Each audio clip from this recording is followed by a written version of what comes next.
Hi everyone, right, it's troubling times at 67 Hail Hail Towers, to the extent where I've been drafted in onto the website 67hailhail.com. I've had a number of call-offs, people on holiday, people unwell, so they've gone to the last resort. I'm writing over there today, but I'm still going to bring you a video. It's going to be quite a stripped back video. That means maybe limited graphics, not as many photos, less effort from me. Hopefully you still enjoy it. There's not even a great deal to talk about, to be honest. We're obviously into the international break now. Nothing is really happening. So I'm going to do a bit of a roundup of a few wee select news stories on this video. Basically the stuff I've been writing about.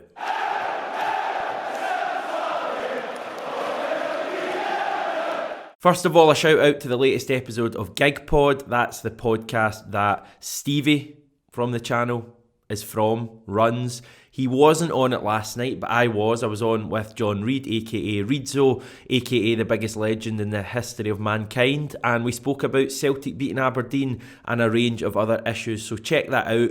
It was good patter. I'll link it below. Speaking of, patter, I did have some on the after-match show, the post-match reaction to the Aberdeen game. I simply have to apologise for.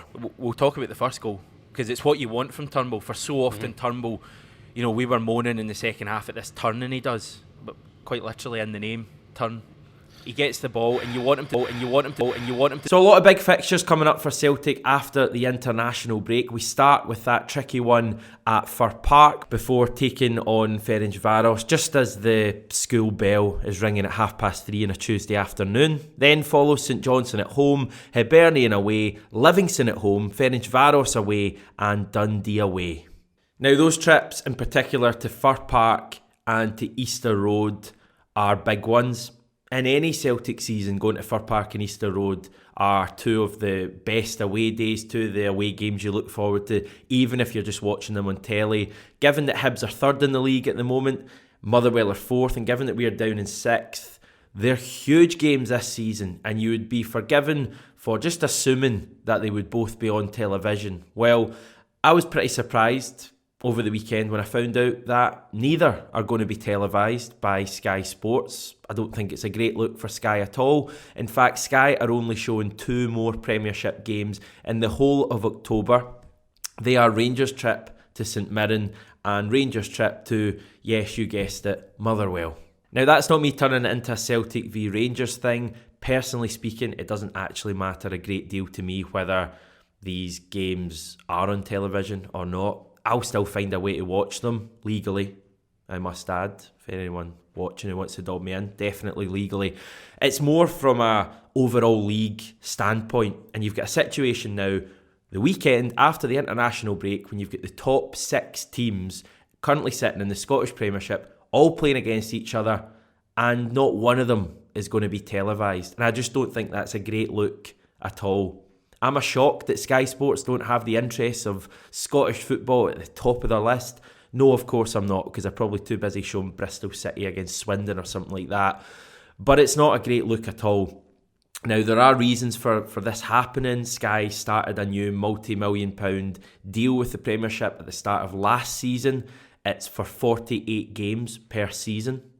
The previous deal, which you will remember was shared with BT Sport, was for 60 games per season. So we've lost 12 games, and obviously Celtic games are going to be a casualty as a result of that. But my frustration comes when you look at some of the games Sky have already shown this season. St Mirren Aberdeen just a couple of weeks ago. We had Dundee Hibs from memory near the start of the season. Why are we getting games like that and then missing out on crucial games? Hibs v Celtic, Motherwell v Celtic. Even Rangers v Aberdeen is a game that's coming up and won't be televised. I just don't think it's a great look. But I suppose I'm a Celtic fan. I suppose most of you are, so you probably won't care a great deal about that. It just seems like a bit of a shock, and it probably shouldn't be a shock that Sky Sports don't have Scottish football's interest at heart.